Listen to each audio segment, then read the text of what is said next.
प्रभु गंगा जी के किनारे श्रृंगवेरपुर में पहुंचे। श्रृंगवेरपुर में दूसरा विश्राम प्रभु का। श्रृंगवेरपुर में ही महाराज निषाद जी रहते हैं, जो समस्त कोल भीलों के राजा भी हैं। निषाद राज गुह बोलते हैं उनको।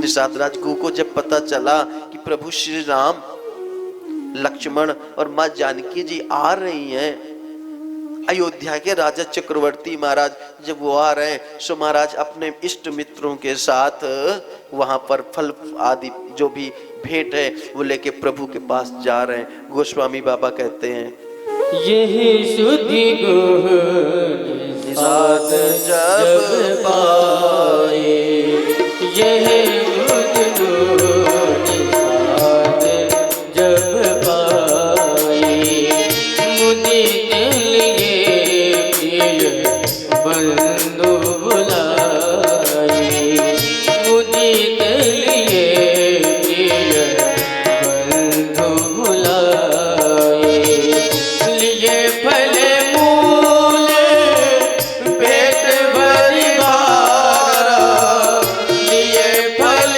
मूल पेट भरी भारा, मिलन सलहो हर्षो अपारा, मिलन सलहो हर्षो अपारा।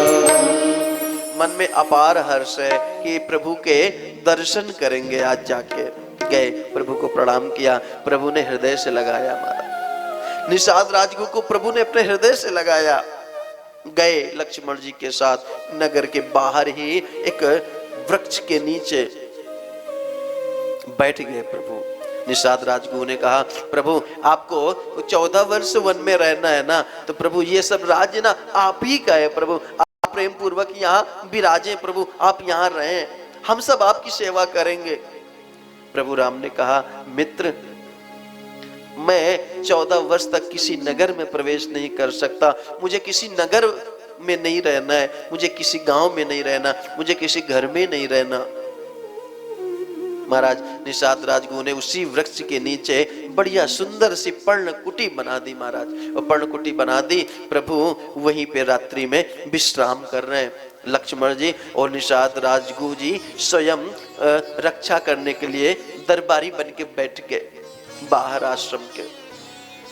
प्रभु कुशा की आसन पर शयन कर रहे हैं महाराज।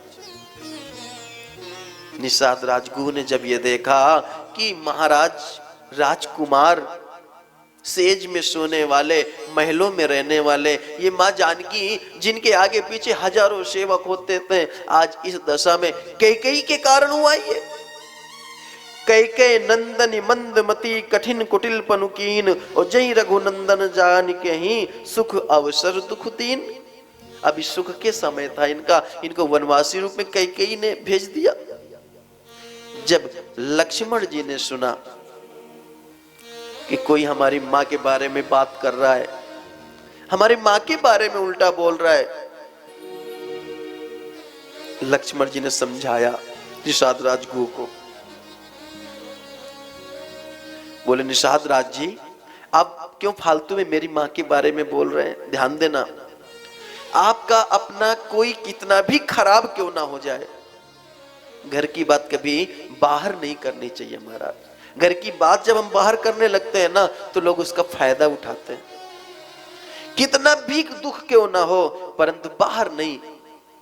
दूसरा सूत्र यह है कि हमारे आपस में कितना भी बड़ा प्रेम विश्वास से बढ़ता है। हम दोनों के प्रेम में ना, कोई हमारा कितना भी बड़ा प्रेमी क्यों ना हो, यदि हमारे पर्सनल जीवन के बारे में, हमारे दो लोगों के बीच में यदि कोई बात हमसे बता रहा है ना, उसके अनसुना कर देना चाहिए। पहली बात तो सुनना ही नहीं चाहिए। दो लोगों के प्रेम की बात में अगर कोई तीसरा आके भरने लगता है ना, उसको अगर हम उसकी सुनना प्रारंभ कर देते हैं ना, तो रिश्तों में दूरियां अपने आप बनने लगती हैं। अगर कोई आवे ना आपसे बताने के लिए, तो उसको पहले रोको। आपको किसी ने ठेका दिया है क्या कि हमारी बातें बताने के लिए? वो जैसा भी है हमारा है, हमें अच्छी तरह पता है, और उसके बारे में हमें आपसे प्रमाण पत्र लेने की आवश्यकता नहीं है। आदि आदि करके उसको वहीं पे चुप कर दे महाराज। ये जो कान भरने वाले हैं ना, बड़े खतरनाक होते हैं। कान भरने वालों से हमेशा, हमारे नीति शास्त्र में कहा गया है, दुष्टों के लक्षण बताए गए कि प्राग पादयो पदति खादति पृष्ठमांसम।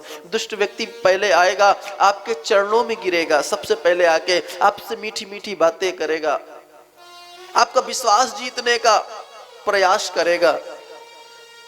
मच्छर क्या करता है? मच्छर आता है पैरों, प्राग पादयो पतति, पहले पैरों पे, फिर कान में बुन बुन बुन बुन करता है महाराज।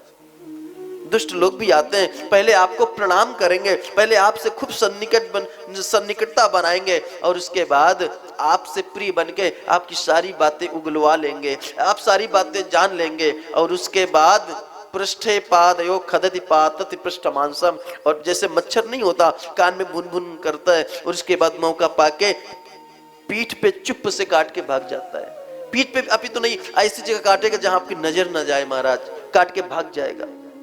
दुष्ट व्यक्ति भी होगा, आपके पास आएगा, आपसे मीठी मीठी बातें करेगा, आपके राज्य को जान लेगा, और उसके बाद सबसे गा देगा महाराज। ये दुष्टों की परिभाषा है, दुष्टों की आदतें। ऐसे लोगों से हमें हमेशा सतर्क रहना चाहिए। मानो जैसे निषाद राज जी ने कुछ भी कई माँ के बारे में बोलना शुरू किया, लक्ष्मण जी ने बोला, क्यों निषाद राज जी, क्यों व्यर्थ में माँ को दोष देते हो? देखो ना प्रभु को कितना कष्ट है। बोले देखो प्रभु आराम से सो रहे हैं, तुम्हें कहीं से लग रहा है कि इनको दुख है?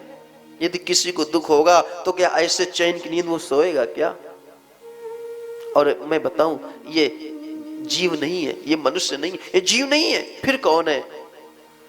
ये ब्रह्म है। ब्रह्म है, ब्रह्म को कोई कष्ट नहीं देता, वो जैसा चाहते वैसी योजना बनाते हैं। और एक बात बता दूं मैं, ये माँ कैकेयी को दोष मत दो। क्यों? क्योंकि व्यक्ति ना, भगवान किसी को कष्ट नहीं देते। हम भले गए, भगवान ने हमारी सुनी नहीं, भगवान हमें कष्ट देते हैं। अभी तो भगवान कष्ट नहीं देते, लक्ष्मण जी कहते हैं